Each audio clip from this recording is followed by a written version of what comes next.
Здравей, можеш ли да се представиш? Как се казваш? Милен Веселинов Пенев. Откъде си? Помория. От града. Какво правиш тук? Работа. Какво работиш? Имам кантарен бизнес.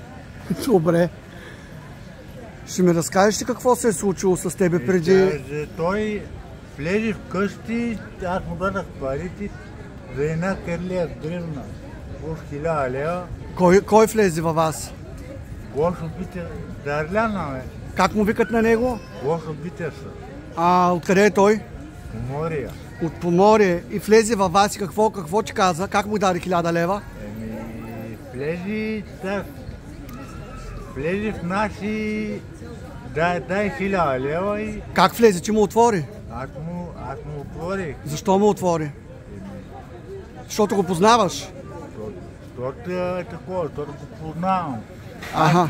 До сега не знаех, че така ще стане работа. И за какво ти ги поиска тези 1000 лева? За една кирлива гривна, златна, ама... Ама той ти даде гривна ли какво? Даде ми, да. Той ти даде гривна? Също 1000 лева. И каква е тази гривна? Къде е? Аз ще изгубих тази гривна. Изгуби я? Да. А ти иначе имаш ли някакво... С кой живееш във вас? Сам. Сам живееш? Да. Майка ти? Майка ми почина. Ага, и сега си самичък. Скоро ще направиш 2 години. На колко години си? На 47. На 47. Имаш ли някакво заболяване? Взимам хапчета. А какво ти е заболяването? Детска Церебрална пареза. парализа. Парез, да. И какво? А ти подаде ли сигнал в полицията? Аз ходих, ама те не могат да направят. Те са го викали, ама... Кой ти каза, че са го викали?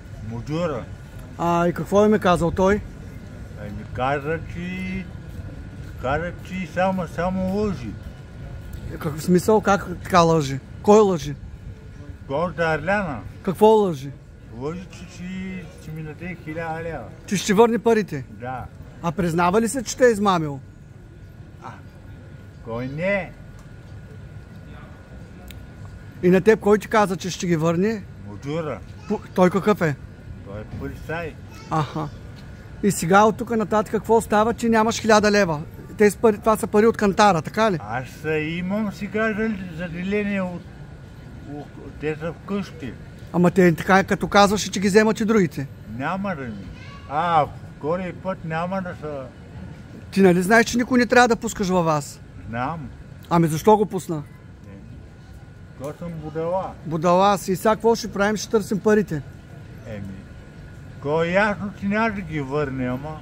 Как така няма да ги върне? Това е престъпление, класическа измама. Да. Аз знам. А гривната къде е? Трябва да намерим гривната. Тя трябва да е във вас. Гривната е някъде в нас паднала, ама... Някъде във вас е паднала? Да. Ами добре, Милене. Ще дадем гласност на твоя случай, да видим какъв ще е резултата, да, и дали ще върнат 1000 лева. Добре. Окей. Ти иначе пенсия ли получаваш? Да. От държавата? Моля? От държавата пенсия? Да, 200 лева. 250. Как се живее с 250 лева? Бутаме някак. Буташ. И сега чакаш клиенти? Да. Добре, Милене. Пожелавам ти хубав ден и успех и повече. Няма да пускаш никой във вас и на никой няма да даваш от парите ти. Обещавам. Добре. Айде. Айде.